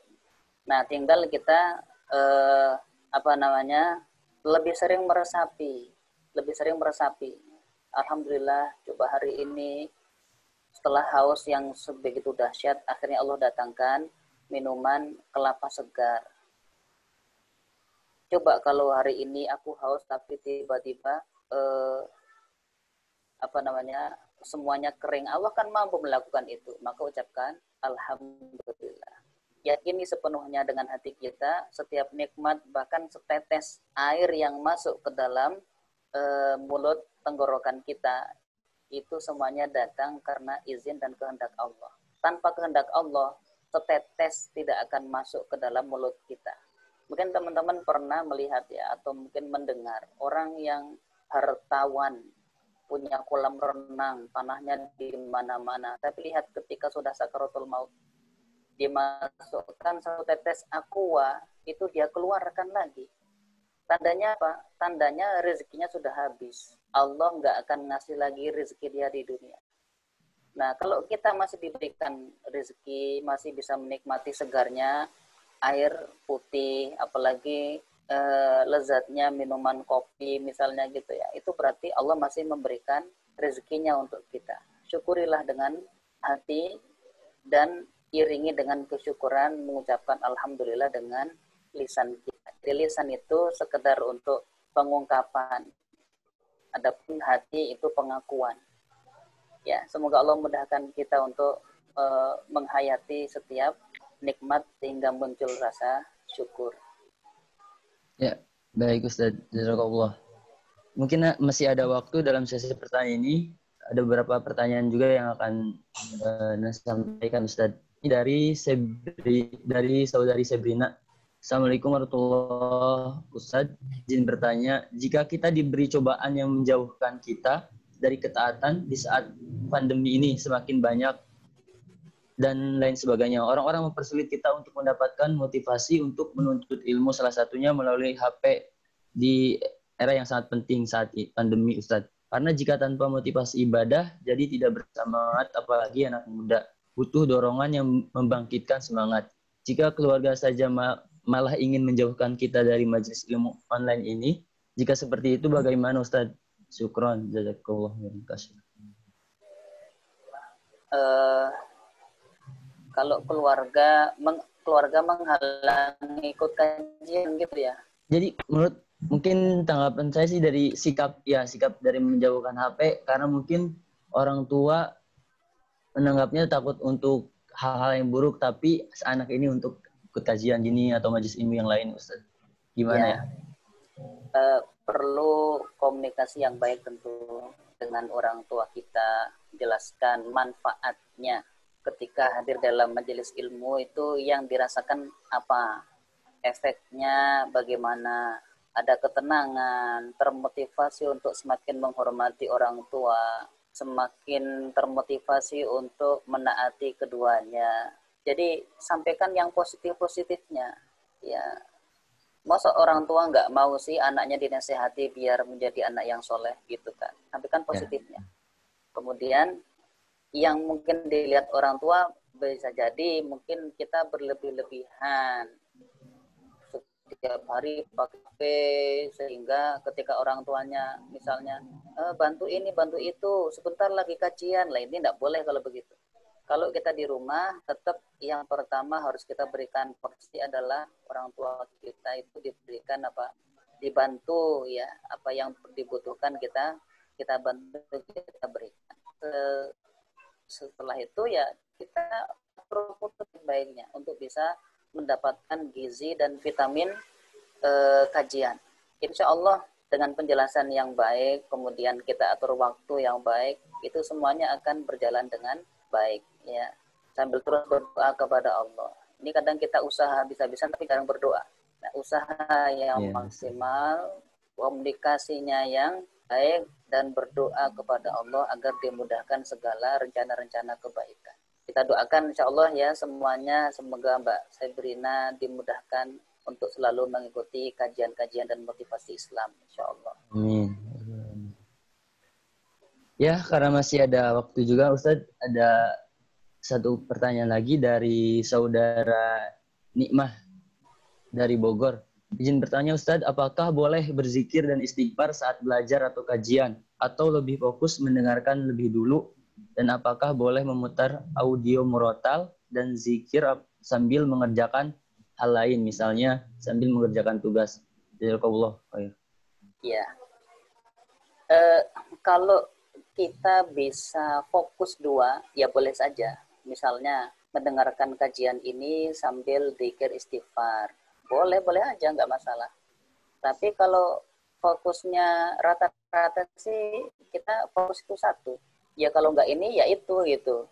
Tapi kalau misalnya dia mendengarkan kajian, tapi kemudian disambil istighfar, terganggu fokusnya, maka menuntut ilmu itu pun menggugurkan dosa. Fokus dulu kajiannya, setelah itu istighfar lagi. Saya pernah di kelas itu jadi agak emosi gara-garanya apa? Kita menjelaskan nih materi tentang pelajaran agama Islam itu ya. Ada mahasiswi yang tilawah Al-Quran, suaranya keras pula, gitu. Disindir-sindir, dikasih isyarat, enggak sadar-sadar gitu. Ini akhlak yang buruk. Kenapa? Kalau di online mungkin kita bebas, tapi kalau di majelis ilmu, maka sikap kita harus menunjukkan penghormatan kepada seorang guru atau pengajar atau dosen. Tidak boleh kita di majelis ilmu tapi sibuk dengan hal yang lain walaupun itu membaca Al-Quran. Itu boleh ya. Jadi tetap kita jaga adab di dalam majelis. Adapun kalau kajiannya online bisa disambilkan santai itu ya. Yeah. Dan saya rasa para ustadz, para guru nggak keberatan asalkan kajian didengar misalnya sambil makan, nggak masalah di rumah masing-masing. Beda halnya kalau di dalam majelis. Kemudian boleh nggak memutar audio murotal dan dzikir sambil mengerjakan hal seperti tugas misalnya. Lagi-lagi kalau memang bisa fokus dua silahkan. Kalau saya pribadi tidak bisa. Saya itu kalau sudah ngerjain yang ini, yang lain kok misalnya menyiapkan materi. Tapi ada murotal yang diputer, itu nggak akan fokus biasanya. Jadi selesaikan yang satu, nanti kemudian ganti yang satu. Itu bagi yang pada umumnya kemampuan fokusnya cuma satu. Nggak tahu mungkin kalau akhwat mungkin bisa banyak fokus kali ya. Masa ngurusin mana gitu misalnya, itu ibu-ibu biasanya. Jadi kalau kita biasanya fokus itu satu.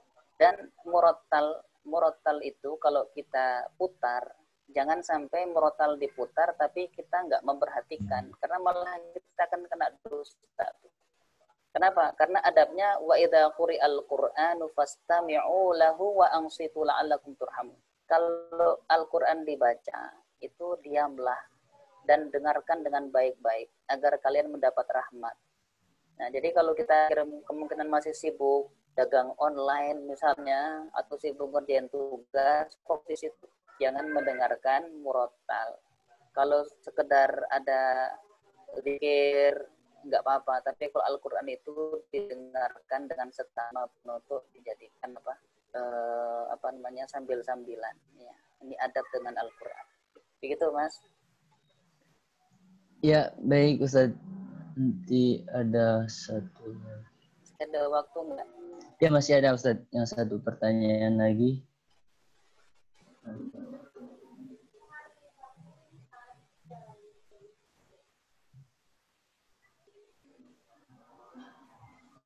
Apa lagi? Ya, dari Ustaz. Ini ada yang dari Sania Afidar, bagaimana hukumnya seorang yang ketika menginginkan sesuatu, ia selalu membacakan sholawat Al-Fatihah 7 kali dengan tujuan Allah agar mengabulkan keinginan tersebut. Seperti contohnya saat ini sudah menjadi umum banyak di media sosial yang mengajarkan jika menyukai seseorang atau menginginkan dia menjadi jodoh kita nanti, maka sholawat ada dia. Nah, apakah memang ada dalil yang mengajarkan seperti itu, Ustaz? Syukran. Ya, boleh-boleh saja. Karena sholawat itu kan amal soleh. Membaca Al-Fatihah juga amal soleh. Setelah itu kita berdoa. Itu namanya bertawassul dengan amal soleh. Boleh. Dan ada contohnya diriwayatkan oleh baginda Nabi dalam hadis riwayat Imam Bukhari. Bertawassul dengan amal soleh itu boleh. Ya, termasuk amal soleh sholawat, amal soleh Al-Fatihah. Ya kan? Nah, apalagi kalau sholawat kepada Nabi itu kita seakan-akan sedang memang orang berdoa itu kan akan menggantung doanya sebelum dia bersholawat untuk Rasulullah Shallallahu Alaihi Wasallam. Makanya banyak orang yang bersholawat kepada Nabi dan memang nyata Allah misalnya berikan banyak hajat kepadanya. Apalagi kita bersholawat untuk manusia yang paling dicintai Allah, kekasih Allah Subhanahu wa Ta'ala. Ya, baca sholawat dengan niat itu boleh tidak? Boleh. Baca sholawat agar besok ujian dimudahkan. baca sholawat agar hajatnya dikabulkan. Boleh, perbanyak sholawat. Selain hajat dikabulkan, yang jelas adalah kita mendapatkan pengampunan dosa. Kita semakin dicintai oleh Allah dan Rasul-Nya. Kita semakin dekat dengan makamnya Nabi nanti di hari kiamat. Ya. Al-Fatihah 7 kali, boleh enggak? Boleh. 7 kali, 1000 kali, boleh. Dengan Al-Fatihah. Dan memang Al-Fatihah ini kan a'udhamu suwarin fil Qur'an. Surat yang paling agung di dalam Al-Quran itu Fatihah. Makanya kalau orang punya hajat, bacalah Al-Fatihah. Maka dengan izin Allah semuanya akan dimudahkan. Ya, ini hal-hal yang biasa dilakukan oleh para ulama kita dan bahkan direkomendasikan agar kita sering-sering melakukan hal tersebut. Ingin dapat jodoh, sering-sering baca sholawat. Sangat mungkin. Kenapa? Karena Allah cinta kepada orang yang selalu membaca sholawat kepadanya untuk Rasulnya Sallallahu Alaihi Wasallam. Ya, mungkin cukup Ustaz untuk sesi pertanyaan ini. Selanjutnya sesi doa, mohon Ustaz yang memimpin. Baik, mari kita bersama-sama istighfar 3 kali. Astaghfirullahaladzim, astaghfirullahaladzim, astaghfirullahaladzim. Allahumma ya Rabbana lakal hamdu kama yanbaghi li jalali wajhika wa 'azimi sultanik. Allahumma salli wa sallim wa barik ala sayyidina Muhammad wa ala alihi wa ashabihi ajma'in. Allahumma ya ghafiral dhunub wa ya qabilat tawub wa ya satiral uyub. Allahumma ighfir lana dhunubana saghiraha wa kabiraha alaniyataha wa sirraha ma qaddamna wa ma akharna wa ma anta a'lamu bihi minna. Allahumma ya Rabbana, Engkau maha mengampunkan dosa, maha menerima taubat hambanya, maha menutup aib-aib kami semua. Ya Allah, ampunkan segala dosa kami, yang besar maupun yang kecil, yang lalu maupun yang akan datang, yang kami lakukan terang-terangan maupun sembunyi-sembunyi. Ya Allah, terima taubat kami, ya Allah. Allahumma ya Rabbana, tutup segala aib dan kekurangan kami. Dan kami mohon ya Allah, sebagaimana Engkau tutup aib kami di dunia, tolong ya Allah, tutup segala aib dan dosa-dosa kami kelak di akhirat. Jangan Engkau permalukan kami ya Allah, karena dosa-dosa kami kelak di padang mahsyar. Allahumma ya Rabbana, irfa'annal bala wal ghala wal waba wasyada'ida wal fitana ma dhahara minha wa ma batan. Allahumma, angkat dari kami ya Allah segala macam musibah, malapetaka, wabah, penyakit, krisis, fitnah, kesusahan yang tampak maupun yang tersembunyi. Jadikan negeri kami ya Allah negeri yang aman sentosa, damai sejahtera, baldatun thayyibatun wa rabbun ghafur. Ya Rabbana, karuniakan kepada kami semua iman yang istiqamah, lisan yang selalu berzikir, ilmu yang bermanfaat, rezeki yang lapang dan berkah, kesehatan yang selalu terjaga, kesembuhan dari segala penyakit. Jadikan ya Allah semua keluarga kami, keluarganya yang sakinah, mawaddah, warahmah. Kalau ada ya Allah yang hari ini di antara kami Engkau uji dengan sakit, kami mohon ya Allah berikan kepadanya kesembuhan yang sempurna.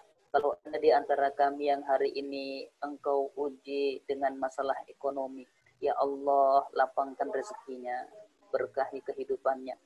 Kalau ada di antara kami ya Allah yang hari ini Engkau uji dengan masalah dengan keluarganya, dengan handai tolannya, dengan kawan-kawannya, dengan saudaranya, ya Allah damaikan antar mereka, ya Allah uraikan segala permasalahannya, lapangkan hatinya ya Allah, karuniakan harmonisan dalam kehidupannya.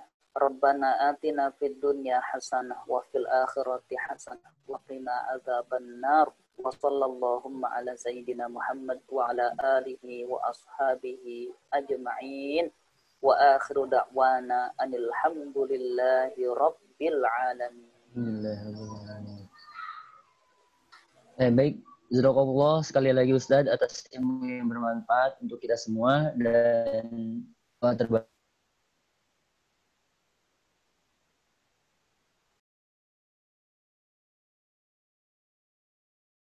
Baik untuk Ustadz, dan selanjutnya akan ada juga mentoring akbar pertemuan ketiga akan dilaksanakan pada tanggal 8 Agustus.